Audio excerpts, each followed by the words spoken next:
Hult Prize Challenge 2021 with the theme Food for Good. This is Team Light, Franklin Obiora, Computer Sciences, Ezadiche Chinedu, Veterinary Medicine, and Favor Chisom, Biological Sciences. We came up with the idea of initiating the youth in Africa and all over the world into the light of doing real business, utilizing their land and their products. They can use their land to feed and make money for themselves also. This is with the idea of quenching hunger, eliminating poverty, thereby reducing internet fraud from grassroots and stabilizing good health conditions. Major problems we have in the world today ranges from insecurity, hunger, poverty, cybercrime, overpopulation, and bad governance. After several examinations, we found out that the greater percentage of crime rate in the world is engineered by mobilizing money-seeking individuals, people who are really poor. The rich ones take advantage of their poverty, pay them off, and use them to perpetrate a kind of any crime they want in the world. Don't forget the fact that there is hunger and poverty in all corners of the world today, which could be related to overpopulation or the price of food in the market, where an average man or woman finds it hard to purchase the food he or she wants for the day. Also, cybercrime could be related to a lot of youths, a good number of youths who really think it's a big way, it's a long way, following the normal or legit way to make money. In a country, China, they notice the need for population control, because in a place where there is overpopulation, that is so much people with limited resources, is going to turn out to be a very big problem for the government.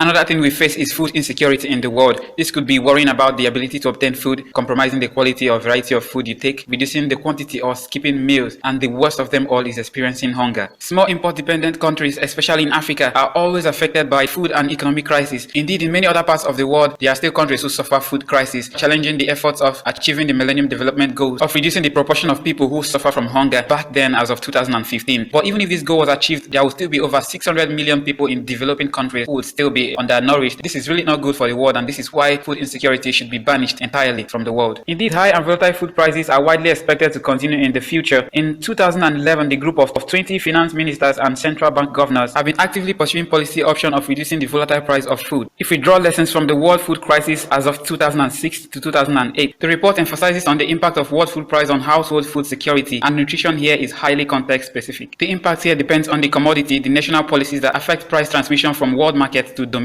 If the goal of being able to feed over 9 billion people by 2050 is set today, that means the food production will need to increase by more than 50%.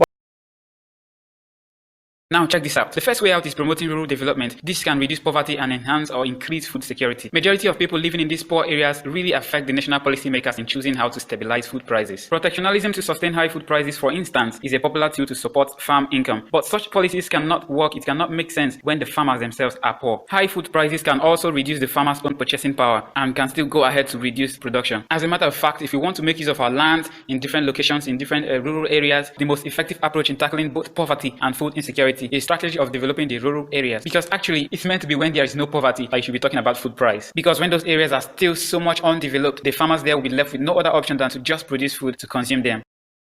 Working to save this situation is not like the normal time we used to see Novak Djokovic squaring up against Rafael Nadal to individually save themselves and their nation in the lawn tennis court. In this situation, there are roles the governments, individuals, and private-owned sectors have to play in improving agriculture for good. Of course, we've talked about food insecurity before. The government should work to improve food security. Farmers should have a collaboration with firms or organizations, companies that can help them with technological assistance. Government or private-owned sectors should work towards rebranding products for exportation. This will definitely accommodate a lot of our youths and create more job opportunities. It's even necessary we export our products from different locations, because there are people from that same community who live abroad and they need to eat their own food. That, of course, makes adaptation easier for every human being anywhere you are. Hotels, bars, and restaurants should have a very close collaboration with farmers to make use of their product directly from the farm, whether it's crops or animals. This partnership, of course, makes it easier for you to run your business instead of going far to fetch what you use for your business. This will surely encourage the local farmers to do more, knowing so well that there is business they are so much into and they really need to supply. This will definitely bring motivation and chase away laziness. One move the Nigerian government did recently is the closing of border for the importation of rice. This actually made Nigerians to value their own local rice. It encouraged the rice producers and increased the value of their own food. What I'm saying is, when a thing can be produced in your place, make use of the ones you produce more than the ones you import. It will definitely reduce the cost of food. Coming to the individual sector right now, the branch known as Cocoa Master in Nigeria, he used his influence to place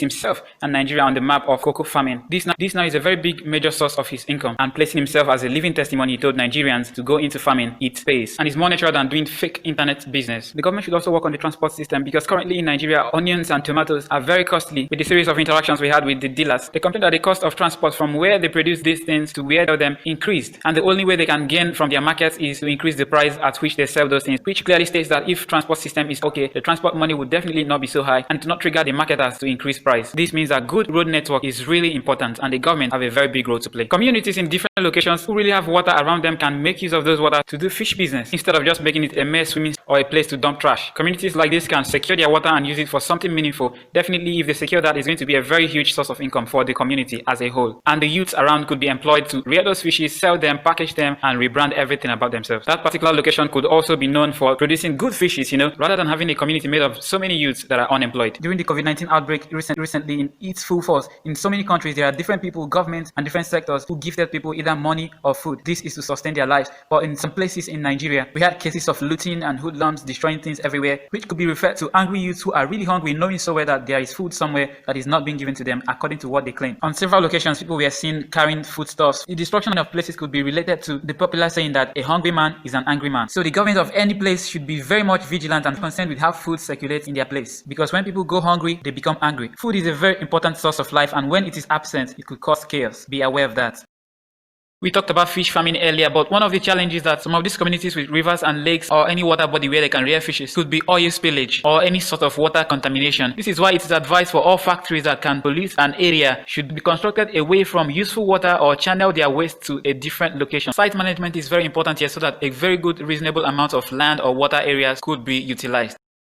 On the other hand, there are roles the veterinary and human health sector need to play in creating a peaceful and healthy society. Veterinary practitioners and laboratory medics who use animals for experiments should try hard to prevent zoonotic diseases. Disease from animal to man has hit the world on several occasions. Sick animals are threats to human health and world safety. We don't want any more lockdown. It may interest you to know that animal husbandry has a long history, starting with the Neolithic Revolution when animals were first domesticated. That was around 13,000 BC till now that development is here. But even as the development is here, according to James Gustav Speltz in 1994, he said, development will bring food security only if it is people-centered, if it's environmentally sound, if it is participatory, and if it builds local and national capacity for self-reliance. These are the basic characteristics of sustainable human development. Food is not all about crops. Livestock can contribute up to 33% of household income. Overall, of 70% of rural people and 25% of urban people depend on livestock for their livelihood. Noticing the rise in crime rates in different parts of the world, agriculture should be a major course taught in schools. Students should be encouraged to participate massively in agricultural sector. We advise that in Nigeria and some parts of Africa, grazing land should be provided for the herdsmen. The reason is that we want to create a peaceful coexistence between the herders and the farmers. People should be able to farm without the fear of being attacked by herdsmen. And we sometimes hear cases of farmers killing some cattle for revenge purpose. A little advice that are crop farmers and also rear animals. Food management can also save your income. Remaining food waste can be converted into feed for animals.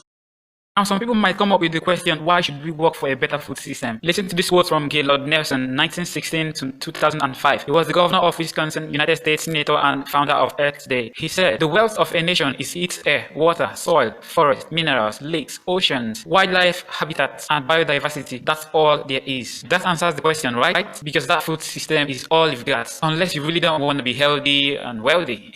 Another reason we should work for a better food system is that the food a particular location produces can improve their culture and tradition. Like we said before, if you transport your food from one place to the other, that your food is being marketed, is being traded in different other locations, and it is improving and placing your culture and your tradition on the map. Sure, no doubt it will bring about globalization, just as food is moving from one part of the country to the other, one part of the continent to the other. Also, the adoption of the Sustainable Development Goals by all nations will provide a framework to guide decision making on policies and budgets by government, private sector, and civil society to 2030. All thanks to farmers who have skillfully manipulated our lands and our waters to adaptation in different environments easy for the citizens. Also, the advances in science and technology, especially over the past century, held at bay the gigantic inevitable famine that was predicted by Thomas Malthus in 1798. In conclusion, we are university students and we are very much aware that we find a large, great number of youths in schools. Catch them young, they say. Now we have an advice for all universities. The message is every university that studies or teaches agriculture, veterinary or any food-related courses should establish a big platform for animal or crop production, processing, marketing, or any kind of platform that would enhance better and effective learning environment for students, generate money for the institution, or create employment opportunities for the people. You could get the youths engaged right from school before they leave. Hold on a minute. There is one more quote we would want you to hear. This dropped as at May 2017 and is coming from the former United States President Barack Obama. He said, as well as energy, climate change discussion should focus more on food production and cutting food waste, but a lack of knowledge in fueling public resistance. All these things can help us ensure that in producing the food that we need to feed the billions of people on this planet, we are not destroying the planet in the process. That's a message. We are not destroying the planet. We rather want to make it a better place. Thank you.